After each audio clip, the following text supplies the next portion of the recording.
Hello students, NK Mittal law class में आपका स्वागत है। मेरा नाम निधि मित्तल है। आज का जो टॉपिक है वो रिलेट करता है पुलिस एक्ट के सेक्शन 7 से रिलेट करता है। Police act, UP police act जो है आपका जो यूपी एपीओ का एग्ज़ाम होगा उसके रिगार्डिंग भी आपके सिलेबस में आता है। हम यहाँ पर आज से इस संबंध में पुलिस एक्ट की क्लास अपनी स्टार्ट कर रहे हैं, जिसके तहत यहाँ पर फ़िलहाल मैंने एक मोस्ट इंपॉर्टेंट टॉपिक सेक्शन 7 को जो है मैंने यहाँ पर कवरअप करा है। इसमें कई बार इसके रिगार्डिंग इसमें क्वेश्चन पूछने को देखने को मिलता है। इसमें असावधानी तथा उपेक्षा से अपने कर्तव्य का पालन करने वाले अधीनस्थ पुलिस कर्मचारी को पुलिस एक्ट की धारा 7 के तहत क्या दंड दिया जा सकता है। सबसे पहले तो यहाँ पर जो क्वेश्चन उठता है ना, यहाँ पर इसमें subordinate rank of police officer कौन होगा। यहाँ पर इस संबंध में अधीनस्थ पुलिस कर्मचारी का क्या मतलब है, तो यहाँ पर आपको पता होगा पुलिस एक्ट के ही सेक्शन 1 के अंतर्गत जो परिभाषाएं दे रखी गई हैं उसके अंतर्गत इस शब्द को परिभाषित कराया गया है सबऑर्डिनेट रैंक ऑफ पुलिस। यह शब्द किसके लिए रेफर कराया गया है? Below the rank of deputy superintendent. ऐसे ऑफिसर जो कि below the rank of deputy superintendent है उनके लिए यहाँ पर यह शब्द यहाँ पर इसमें प्रयोग करा गया है। अब एक क्वेश्चन यहाँ पर यह बनता है कि अगर कोई पुलिस अधिकारी है, कौन सा पुलिस अधिकारी, जो कि अधीनस्थ पुलिस कर्मचारी है, subordinate rank of police officer है, वह अपने जो उसके कर्तव्य हैं, उनकी जो ड्यूटी है, उनको वह केयरलेसली असावधानी पूर्वक निर्वहन कर रहा है या फिर नेग्लिजेंटली प्रयोग कर रहा है अपनी ड्यूटी का, तो ऐसे में उनको क्या पनिश किया जा सकता है, उनके ऊपर क्या पेनल्टी वगैरह लगाई जा सकती है, उसी के रिगार्डिंग बात करता है सेक्शन 7। कई बार इसमें भी एक क्वेश्चन पूछा जा सकता है यहाँ पर कि सेक्शन 7 के तहत जो कार्रवाई की जाती है वो किस प्रकार की कार्रवाई मानी जाती है।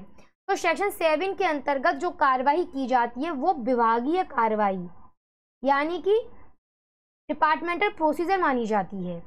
जब आप सेक्शन 7 को रीड करते हैं तो जो उसकी पहली लाइन लिखी हुई है बेयर एक्ट में वो क्या है? Appointment, dismissal etcetera of inferior officer. किसके बारे में बात कर रहा है सेक्शन 7? इंफीरियर ऑफिसर के अपॉइंटमेंट, डिसमिसल एक्सेट्रा की बात कर रहा है। इंफीरियर ऑफिसर कौन? Any police officer of subordinate rank, meaning अभी हमने बताया था below the rank of deputy superintendent, subject to the provision of article 311 of constitution and to such rules as the state government में from time to time make under this act. यहाँ पर धारा 7 के अंतर्गत जो ये विभागीय कार्रवाई की जाएगी संविधान के अनुच्छेद 311 के तहत और राज्य सरकार के तहत बनाए गए नियमों के अनुसार की जाएगी। आपको पता ही होना चाहिए कि जो संविधान के अंतर्गत आर्टिकल 311 है वो किससे डील करता है? वो रिलेट करता है लोक सेवकों को पर्याप्त रूप से संवैधानिक संरक्षण प्रदान करने से वो रिलेट करता है। तो संविधान के अनुच्छेद 311 और राज्य सरकार के तहत बनाए गए नियमों को ध्यान में रखते हुए यहाँ कार्रवाई की जाएगी। यहाँ पर इस संबंध में जो सीनियर ऑफिसर होते हैं, जब उन्हें यहाँ पर ये पता चलता है कि जो सबऑर्डिनेट रैंक के जो ऑफिसर हैं, अब यहाँ पर सीनियर ऑफिसर कौन होंगे इस संबंध में? Inspector general, deputy inspector general, assistant inspector general, district superintendent of police. यहाँ पर उत्तर प्रदेश अमेंडमेंट एक्ट 1984 के अंतर्गत यहाँ पे जो शब्द दे रखा गया है इंस्पेक्टर जनरल, अब वहाँ पर उसकी जगह पर किनको सब्स्टिट्यूट कर दिया गया है? Director general come inspector general shall be substituted.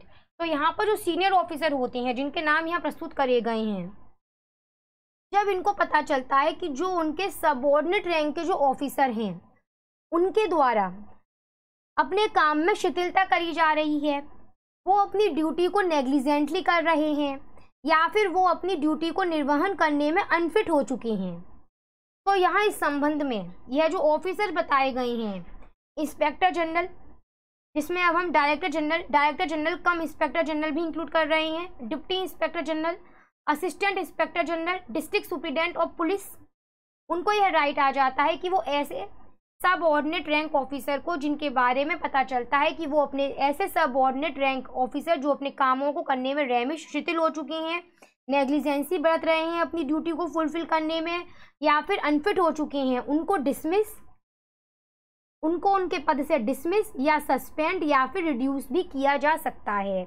अगर यहाँ पर यह पता चलता है कि जो सबऑर्डिनेट रैंक ऑफिसर हैं वो अपने काम को कैसे कर रहे हैं, वो अपनी ड्यूटी को बहुत ज़्यादा केयरलेसली कर रहे हैं, नेग्लिजेंटली वो अपनी ड्यूटी को कर रहे हैं, या फिर उन्होंने खुद को अपने कामों को करने के लिए खुद को ही अनफिट कर लिया है, तब यहाँ उन्हें इस संबंध में जो पनिशमेंट बताए गए हैं, ये आपके सामने बताए जाएंगे अभी, उनको इनमें से कोई पनिशमेंट दिया जा सकता है। यहाँ इसमें उत्तर प्रदेश अमेंडमेंट भी हुआ है, पहले 4 पनिशमेंट थे, प्लस इसमें ये ई क्लॉज भी इसमें इंक्लूड करा गया है। इसमें अगर कोई सबऑर्डिनेट रैंक का पुलिस ऑफिसर है, अगर कोई सबऑर्डिनेट रैंक का ऑफिसर है, उसके बारे में पता चलता है कि वो अपने कामों को केयरलेसली कर रहे हैं, नेग्लिजेंटली कर रहे हैं, या फिर उन्होंने खुद को अपने कामों करने के लिए अनफिट कर लिया है, तो ऐसे में उन्हें क्या पनिशमेंट दिए जा सकते हैं इस संबंध में। यहाँ पर इसमें ऐसे में उनके ऊपर फाइन लगाया जा सकता है, लेकिन फाइन की भी एक सीमा तय कर दी गई है इस संबंध में। जो फाइन लगाया जाएगा वो अमाउंट जो होगा फाइन का, वो नॉट एक्सीडिंग 1 मंथ पेमेंट, उनके 1 महीने की जो उनका पेमेंट होगा उससे ज़्यादा का नहीं होगा। कन्फाइनमेंट टू क्वार्टर्स, क्वार्टर परिरोध में उन्हें भेजा जा सकता है, जो कि 15 दिन से ज़्यादा का नहीं होगा। दंड स्वरूप व्यायाम, अतिरिक्त पहरा, अतिश्रम या अन्य कार्य सहित या रहित 15 दिन से अनाधिक अवधि का क्वार्टर परिरोध भी उनको दिया जा सकता है, या फिर उनको जो गुड कंडक्ट पे मिल रहा था उससे उनको वंचित किया जा सकता है। अगर वो किसी प्रकार की विशिष्ट या विशेष उपलब्धि के किसी पद पर हैं तो वहाँ से उनको रिमूव किया जा सकता है। यह जो ई क्लॉज है यह उत्तर प्रदेश संशोधन के तहत ऐड करा गया है इस संबंध में कि एज अ पनिशमेंट उनको क्या कर सकते हैं, जो उनका इंक्रीमेंट है, जो उनका प्रमोशन है, वो विदहोल्ड करा जा सकता है, उसको रोका जा सकता है। इसमें ही दक्षता अवरोध को भी इसमें इंक्लूड करा जाएगा। तो अभी आपके सामने जो क्वेश्चन आया था वो क्या आया था, असावधानी तथा उपेक्षा से अपने कर्तव्य का पालन करने वाले अधीनस्थ पुलिस कर्मचारी को पुलिस एक्ट की धारा 7 के तहत क्या दंड दिए जा सकते हैं। तो अभी आपने इस संबंध में रीड करा कि कोई अगर अधीनस्थ पुलिस कर्मचारी हैं जो कि अपने कामों को केयरलेसली कर रहे हैं, उपेक्षा नेग्लिजेंटली कर रहे हैं, तो उन्हें यहाँ इस संबंध में किस प्रकार दंड दिया जा सकता है। तो यह जो दंड है वो आपके सामने है। उन्हें क्या करा जा सकता है, उनको डिसमिस, सस्पेंड, रिड्यूस किया जा सकता है उनके पद से, अगर पता चलता है कि वो अपने कामों को केयरलेसली कर रहे हैं, नेग्लिजेंटली कर रहे हैं, उन्होंने खुद को अपने काम जो उनकी ड्यूटी है उसे करने के लिए खुद को उन्होंने अनफिट कर लिया है, तो इन्हें इस संबंध में ये पनिशमेंट दिए जा सकते हैं। उनके ऊपर फाइन भी इम्पोज किया जा सकता है, लेकिन वो फाइन 1 महीने का जो उनका पेमेंट होता है उससे ज़्यादा का नहीं होगा। उन्हें 15 दिन से अनाधिक अवधि के लिए क्वार्टर परिरोध में भी दिया जा सकता है, जिसके अंतर्गत दंड स्वरूप व्यायाम, अत्यधिक पहरा, अतिश्रम या अन्य कार्य सहित या रहित 15 दिन से अनाधिक अवधि का क्वार्टर परिरोध है। उन्हें जो गुड कंडक्ट पे मिल रहा है उससे डिप्राइव किया जा सकता है। अगर वो किसी विशिष्ट या विशेष उपलब्धि के पद पर हैं तो वहां से हटाए जा सकते हैं। और उत्तर प्रदेश संशोधन के अंतर्गत इसको ई क्लॉज को यहाँ पर इंक्लूड करा गया है, ऐड करा गया है कि जो उनका इंक्रीमेंट हो रहा है, प्रमोशन हो रहा है, वो भी इस संबंध में होल्ड किया जा सकता है। अब हम बेयर एक्ट को रीड करते हैं। सेक्शन 7 के अंतर्गत आप इसको अब रीड कर लीजिए। अब आप बहुत जल्दी, एक बार हमने जनरल स्पीकिंग शब्दों में समझ लिया, एक बार इजीली वे में, अब हम जब रीड करेंगे बेयर एक्ट की लैंग्वेज को तो हम जल्दी उसको समझ सकते हैं। अब हम यहाँ पर उसे सेक्शन 7 किससे डील करता है, appointment, dismissal etcetera of inferior officer subject to the provision of article 311 of the constitution and to such rules as the state government में from time to time make under this act. ठीक है, inspector general, deputy inspector general, assistant inspector general, district superintendent of police may at any time dismiss, suspend और reduce any police officer of subordinate rank. Subordinate rank का क्या मतलब बताया था मैंने, यहाँ पर वही मतलब है जो कि सेक्शन 1 के अंतर्गत बताया गया है परिभाषा में, below the rank of deputy superintendent. यहाँ इस संबंध में इंस्पेक्टर जनरल की जगह पर यहाँ पर इंस्पेक्टर जनरल के साथ में अब यहाँ पर इसमें डायरेक्टर जनरल कम इंस्पेक्टर जनरल भी यहाँ पर अब इसमें इंक्लूड करे जाते हैं। Deputy inspector general, assistant inspector general, district superintendent of police जो है यहाँ पर इसमें इंक्लूडेड है एज ए सीनियर ऑफिसर, जिनके पास यहाँ पर ये राइट दिया गया है।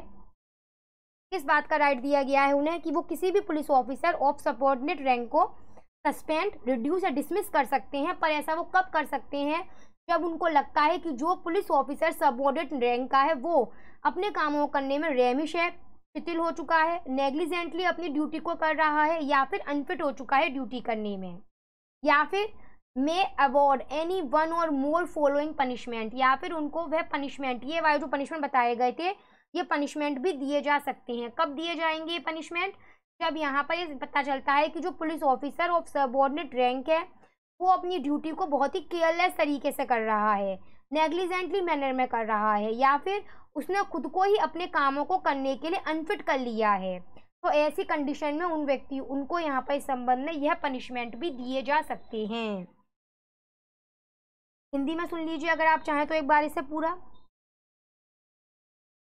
संविधान के अनुच्छेद 311 के उपबंधों और ऐसे नियमों के जो राज्य सरकार द्वारा समय समय पर इस अधिनियम के अधीन बनाए जाएं, अधीन रहते हुए पुलिस महानिरीक्षक, उप महानिरीक्षकगण, सहायक महानिरीक्षकगण, जिला अधीक्षकगण किसी समय अधीनस्थ पंक्तियों के ऐसे किसी अधिकारी को क्या कर सकते हैं? डिसमिस, सस्पेंड, रिड्यूस कर सकते हैं, जिसे वो अपने कर्तव्य के निर्वहन में शिथिल या उपेक्षा मान पाए। हमने बताया था अभी, शिथिल या नेग्लिजेंट पाए, जो उस पद के लिए उसको अयोग्य समझें, या अधीनस्थ पंक्तियों के किसी ऐसे पुलिस अधिकारी को जो अपने कर्तव्य का या उपेक्षापूर्ण रीति से निर्वहन करता है, या जो सेवक गण अपने कर्तव्य के निर्वहन के लिए स्वतः को अयोग्य कर लेता है। ये सारे पॉइंट हमने अभी बताए थे अभी आपको इस संबंध में।